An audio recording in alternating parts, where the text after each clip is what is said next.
আসসালামু আলাইকুম। জানিয়ে দেব আন্তর্জাতিক অঙ্গনের সবশেষ আপডেট গুরুত্বপূর্ণ সংবাদ। শুরুতেই সংবাদ শিরোনাম। ইয়েমেনের হামলায় ডুবল ব্রিটিশ জাহাজ। এরপরে জানিয়ে দেব ইসরায়েলের উপর অস্ত্র নিষেধাজ্ঞা চাইলেন আমেরিকা, ব্রিটেন সহ 12 দেশের 200 এমপি। অন্যদিকে পূর্ব ইউক্রেনের একটি শহর ঘেরাও করেছে রুশ সেনাবাহিনী। আরও থাকছে ইরাকি ভূখণ্ডে হামলা চালানোর জন্য ক্ষমা চাইল যুক্তরাষ্ট্র। এবং সর্বশেষ জানিয়ে দেব ভুল বোঝাবুঝির জেরে মার্কিন ড্রোনে হামলা চালিয়েছে জার্মানির যুদ্ধজাহাজ। এতক্ষণ শুনছিলেন সংবাদ শিরোনাম, এবার বিস্তারিত। আজকের সংবাদ সম্পর্কে আপনার মূল্যবান মতামত লিখে জানান। জানিয়ে দিন কোন স্থান থেকে আমাদের সংবাদ শুনছেন অথবা দেখছেন। ইয়েমেনের হামলায় ডুবল ব্রিটিশ জাহাজ। ইয়েমেনের সশস্ত্র হুতি বিদ্রোহীদের ক্ষেপণাস্ত্র হামলায় ক্ষতিগ্রস্ত একটি মার্কিন কার্গো জাহাজ লোহিত সাগরে ডুবে গেছে। শনিবার ইয়েমেনের আন্তর্জাতিকভাবে স্বীকৃত সরকার এমন তথ্য জানিয়েছে খবর আল জাজিরার। ডুবে যাওয়া জাহাজটির নাম এমভি রুবিমার। এটি উত্তর আমেরিকার দেশ বেলিজের পতাকাবাহী যুক্তরাজ্যের মালিকানাধীন একটি পণ্যবাহী জাহাজ। গত 18 ফেব্রুয়ারি সার নিয়ে বাব আল মানদেব প্রণালী পাড়ি দেওয়ার সময় হুতিদের ক্ষেপণাস্ত্র হামলার শিকার হয়েছিল জাহাজটি। হামলায় ব্যাপকভাবে ক্ষতিগ্রস্ত হলে ক্রু সদস্যরা জাহাজটি রেখে নিরাপদে সরে যান। ওই হামলার দায় স্বীকার করেছে হুতিরা। এক বিবৃতিতে জাহাজের দায়িত্বে নিয়োজিত ইয়েমেনের সরকারের জরুরি বিভাগ জানিয়েছে, গত রাতে বিরূপ আবহাওয়া ও প্রবল বাতাসে এমভি রুবিমার সাগরে ডুবে গেছে। মূলত গত অক্টোবরে গাজা যুদ্ধ শুরু হলে হামাসের প্রতি সমর্থন জানায় হুতি বিদ্রোহীরা। তাদের সমর্থনে অংশ হিসাবে নভেম্বর থেকে লোহিত সাগরে ইসরায়েলগামী ও ইসরায়েল সংশ্লিষ্ট বিভিন্ন জাহাজে হামলা করে আসছে তারা। এরপর এই তালিকায় যুক্তরাষ্ট্র ও যুক্তরাজ্যের জাহাজের নাম যুক্ত করে ইরানপন্থী গোষ্ঠীটি। তাদের হামলার ভয়ে বেশিরভাগ জাহাজ কোম্পানি গুরুত্বপূর্ণ এই দুই নৌপথ এড়িয়ে গন্তব্যে পাড়ি দিচ্ছে। এতে পরিবহন ব্যয় বেড়ে যাওয়ায় বড় ধরনের ক্ষতির মুখে পড়েছে পশ্চিমারা। লোহিত সাগরে হামলা ঠেকাতে হুতিদের নিশানা করে যৌথ অভিযান পরিচালনা করছে মার্কিন ও ব্রিটিশ বাহিনী। যৌথ অভিযান ছাড়াও প্রায় প্রতিদিন হুতিদের বিভিন্ন স্থাপনায় হামলা করে আসছে যুক্তরাষ্ট্র। তবে এত হামলা করেও এখনও হুতিদের থামাতে পারছে না পশ্চিমারা। জাহাজ ডুবে যাওয়ার পর হুতিদের সর্বোচ্চ বিপ্লবী কমিটির প্রধান মোহাম্মদ আলী আল হুতি বলেছেন, গাজায় গণহত্যা ও অবরোধ সমর্থন করার কারণেই এই জাহাজ ডুবির জন্য ব্রিটিশ প্রধানমন্ত্রী ঋষি সুনাকও তার সরকার দায়ী বলে মনে করেন তারা। শনিবার রাতে এক এক্স বার্তায় তিনি বলেন, সুনাকের কাছে গাজায় ত্রাণবাহী ট্রাক প্রবেশের অনুমতি দিয়ে রবিবার জাহাজ পুনরুদ্ধার করার সুযোগ রয়েছে। পূর্ব ইউক্রেনের একটি শহর ঘেরাও করেছে রুশ সেনাবাহিনী। ইউক্রেনের পূর্বাঞ্চলের শহর চাসিভ ইয়ারের আশপাশে বিশাল সেনাবাহিনী মোতায়েন করেছে রাশিয়া। শনিবার 2 মার্চ মার্কিন বার্তা সংস্থা এপিএ খবর জানিয়েছে। শুক্রবার ইউক্রেনের এক কর্মকর্তা Illia Yevlash Radio Free Europe Radio লিবার্টিকে জানান, দনেতস্ক অঞ্চল পুরোপুরি দখলে নেওয়ার জন্যই রুশ বাহিনী এ তৎপরতা চালাচ্ছে। তিনি আরও বলেন, গত মে মাসে রুশ বাহিনী ইউক্রেনের পশ্চিমাঞ্চলে গুরুত্বপূর্ণ শহর বাখমুত দখলে নেওয়ার পর এখন ক্রিস্টিয়ান তিনিভকা, ক্রামাতোরস্ক এবং স্লোভিয়ানস্কের দিকে অগ্রসর হচ্ছে। তার দাবি, গত 3 সপ্তাহ ধরেই রুশ পদাতিক বাহিনীর অব্যাহত হামলার মুখে পড়েছে তারা। রুশ বাহিনী নানা ধরনের কামান ও ড্রোন দিয়ে হামলা চালাচ্ছে। যদিও রাশিয়ার হামলাগুলো বেশ ধীর গতির এবং ব্যয়বহুল, তারপরও ইউক্রেন বাহিনী এখন পর্যন্ত পশ্চিমা সামরিক সহায়তা না পাওয়ায় তাদের গোলাবারুদ কমে গেছে। ফলে তারা রুশ বাহিনীকে উপযুক্ত জবাব দিতে পারছে না বলে জানিয়েছেন ইলিয়া ইয়েব্লাস।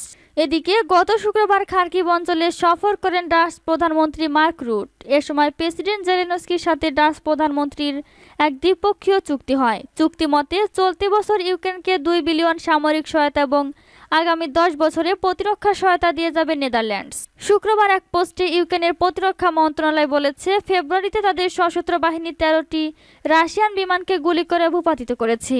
2022 সালের পর থেকে এ পর্যন্ত এটিকে তাদের সবচেয়ে বড় সফলতা হিসাবে মনে করছেন প্রতিরক্ষা মন্ত্রী। ইরাকি ভূখণ্ডে হামলা চালানোর জন্য ক্ষমা চাইল যুক্তরাষ্ট্র। ইরাকের অভ্যন্তরে বিমান হামলার জন্য দেশটির সরকারের কাছে ক্ষমা চেয়েছে যুক্তরাষ্ট্র। দেশটির পররাষ্ট্রমন্ত্রী ফুয়াদ মোহাম্মদ হুসেন স্পুতনিককে খবর দিয়েছেন। তিনি বলেন, গত 2 ফেব্রুয়ারি ইরাকি ভূখণ্ডে বিমান হামলার আগে আগাম সতর্ক বার্তা দেয় ওয়াশিংটন। বাগদাদের কাছে ক্ষমা চেয়েছে। আন্টালিয়া কূটনীতিক ফোরামে অংশ নেওয়ার সময় তিনি এসব কথা বলেন। এর আগে গত জানুয়ারির শেষের দিকে একটি বিমান সামরিক ফাঁড়িতে ড্রোন হামলা চালায় অজ্ঞাত যোদ্ধারা। এতে ৩ মার্কিন সেনা নিহত এবং ৪০ জনের বেশি আহত হয়। জর্ডানে অবস্থিত ওই সামরিক ঘাঁটিতে হামলার জন্য ওয়াশিংটন ইরান সমর্থিত বাহিনীগুলোকে দায়ী করে। এর জবাবে ২রা ফেব্রুয়ারি ইরাক ও সিরিয়ায় একাধিক লক্ষ্যবস্তুতে প্রতিরোধমূলক হামলা চালায় যুক্তরাষ্ট্র। ওই হামলায় ইরানের ইসলামিক রেভলিউশনারি গার্ডস কর্পস এবং সহযোগী মিলিশিয়াদের টার্গেট করা হয়। বাগদাদ ও দামেস্ক উভয় তাদের মাটিতে ওই হামলার তীব্র নিন্দা জানিয়েছে। হোয়াইট হাউসের ন্যাশনাল সিকিউরিটি কমিউনিকেশন অ্যাডভাইজার জন কির্বি প্রথমে দাবি করেছিলেন যে যুক্তরাষ্ট্র ওই হামলার আগেই ইরাকি সরকারকে জানিয়েছিল, তবে পরে মার্কিন পররাষ্ট্র দপ্তরের উপমুখপাত্র বেদান্ত প্যাটেল ৬ ফেব্রুয়ারি স্বীকার করেন যে ওয়াশিংটন হামলার আগে বাগদাদকে সতর্ক করেনি। কির্বি নিজেই পরে বলেন যে তিনি ভুল বলেছিলেন। ভুল বোঝাবুঝির জেরে মার্কিন ড্রোনে হামলা চালিয়েছে জার্মানির যুদ্ধজাহাজ। ভুল বোঝাবুঝির কারণে মার্কিন ড্রোন লক্ষ্য করে হামলা চালিয়েছে জার্মানির একটি যুদ্ধজাহাজ। এক প্রতিবেদনে এয়ার অ্যান্ড স্পেস ফোর্স ম্যাগাজিনে তথ্য জানায়। প্রতিবেদনে বলা হয়, গেল বৃহস্পতিবার লোহিত সাগরে এই ঘটনা হয়। লোহিত সাগরে উড়ে যাচ্ছিল একটি মার্কিন ড্রোন। এতে হুতি বিদ্রোহীদের ড্রোন বলে মনে করে জার্মানির যুদ্ধজাহাজ। এরপর সেটিকে লক্ষ্য করে গোলা ছোড়া হয়, যদিও হামলার সময় ড্রোনটি লক্ষ্য করে গোলা সেটিতে আঘাত করেনি। উল্লেখ্য, লোহিত সাগরে যাতায়াতকারী পশ্চিমা জাহাজে একের পর এক হামলা চালিয়ে আসছে হুতি বিদ্রোহীরা। তাদের দমানোর লক্ষ্যে সেখানে অভিযান চালাচ্ছে পশ্চিমা জোট।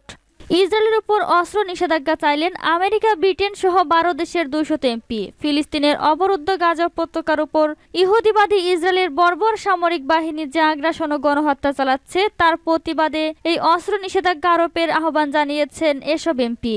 তারা বলছেন, ইহুদিবাদী ইসরায়েল গাজা যুদ্ধের মাধ্যমে মারাত্মকভাবে আন্তর্জাতিক আইন লঙ্ঘন করেছে।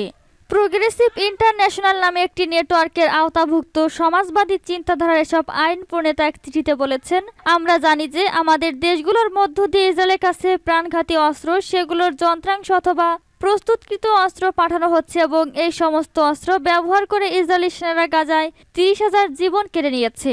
এসব এমপি জোর দিয়ে বলেন, ইসরায়েলের জঘন্য অপরাধমূলক হত্যাকাণ্ডের কারণে তার বিরুদ্ধে আইনগত ব্যবস্থা নেয় এবং অস্ত্র নিষেধাজ্ঞা আরোপ করা জরুরি হয়ে পড়েছে।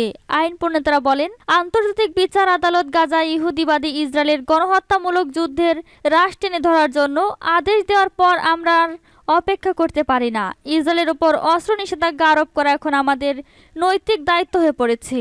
জানুয়ারি মাসে আন্তর্জাতিক বিচার আদালত দক্ষিণ আফ্রিকার দায়ের করা একটি মামলার শুনানিতে ইহুদিবাদী ইসরায়েলকে গাজায় যুদ্ধবিরতি এবং গণহত্যামূলক যুদ্ধ বন্ধের জন্য প্রয়োজনীয় ব্যবস্থা নেওয়ার নির্দেশ দেয়, কিন্তু ইসরায়েল আজ পর্যন্ত সেই নির্দেশ অনুসারে কোনো পদক্ষেপ নেয়নি।